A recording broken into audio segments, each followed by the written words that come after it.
Time for another Athlete of the Week interview. Joined now with Tucker Ravenscroft from the LCCC rodeo team. Wrapped up their regular season. They have 6 qualifiers for the Santa Fe. Unfortunately, Tuck, you are not one of those, but you did win the final rodeo of the year. You kind of had the high point to wrap up the season on. How did it feel to close things out on a positive note? Man, it felt great. All spring, coming back off an injury, it's really hard to get that motivation back. But, Seth and Dean have been helping me a lot, and I came into this rodeo with a pretty good attitude, and I drew 2 really good steers, so it was just great in the whole. Talk about the whole season as far as the attitude goes for you, because you've had some bumps coming up from an injury in the fall season. How has this season tested you, and how do you feel you've passed the test? Where I don't have any points in the fall, not really much of a chance to make the college finals, I just tried to really work on myself mentally, because that's one part of the game that's hardest, I think, in every sport. It's the mental aspect and not worrying so much, because the more you worry, the more things go bad. So I've been really trying to work on my mental side and just go have fun. Well, you told me in this last rodeo at the Laramie River Rendezvous, you were really trying to go into it just enjoying yourself, just going, hey, there's nothing for me to lose on this. Is that when do you feel that's when anybody in rodeo really does their best, is when they're just going out there not thinking about it, but just reacting and doing? Yeah, I believe that is. Man, I wish I could have that attitude towards everybody, But, it's your mind. It's you against yourself, really, I believe. In other sports, it's maybe different, but rodeo especially. Talk a little bit about the environment that Seth brings into practices, too, because there's a lot of kids in the bulldogging side of things over there. I think 9 or 10 of you are kind of competing with each other. But he makes it a fun environment for you guys when you're out there practicing. Does that help get you excited to come to practice every day? Yeah, you know what? I always look forward to it. And Dean, too. Just nothing's pressured, You get out what you put in, and he'll push you, too. Like, for example, we have this one steer you just can't throw. He slips his horn. He's just kind of dirty like that. And Dean will always go cheeseburger if you throw him a cheeseburger.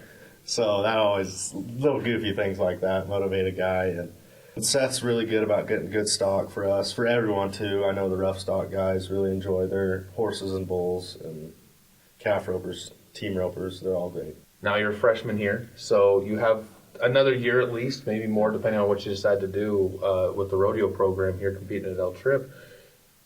What are some of the goals that you have set for next year? Now that this season's kind of wound down, I'm sure you've had a chance to kind of sit back, talk with Coach. Yep. What are some of the things that you guys are looking forward to about next year for your next step?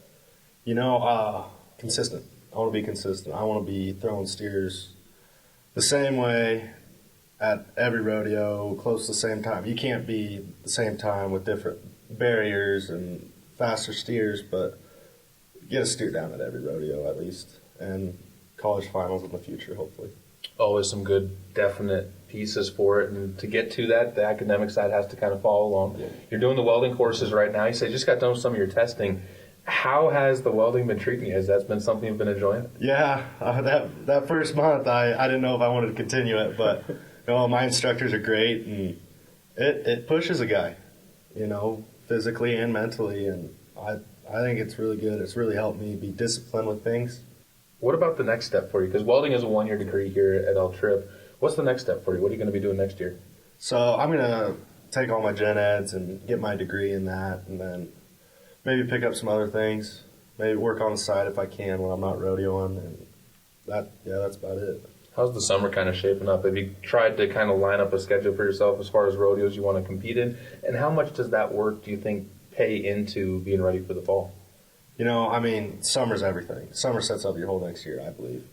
And so I got my pro rodeo permit, and I'm going to be rodeoing with my brother in Oklahoma in the Prairie Circuit. And hopefully those go great. There's some good rodeos down there. And stay consistent, hit some rodeos at home, and hopefully come out to Frontier Days in the middle of summer.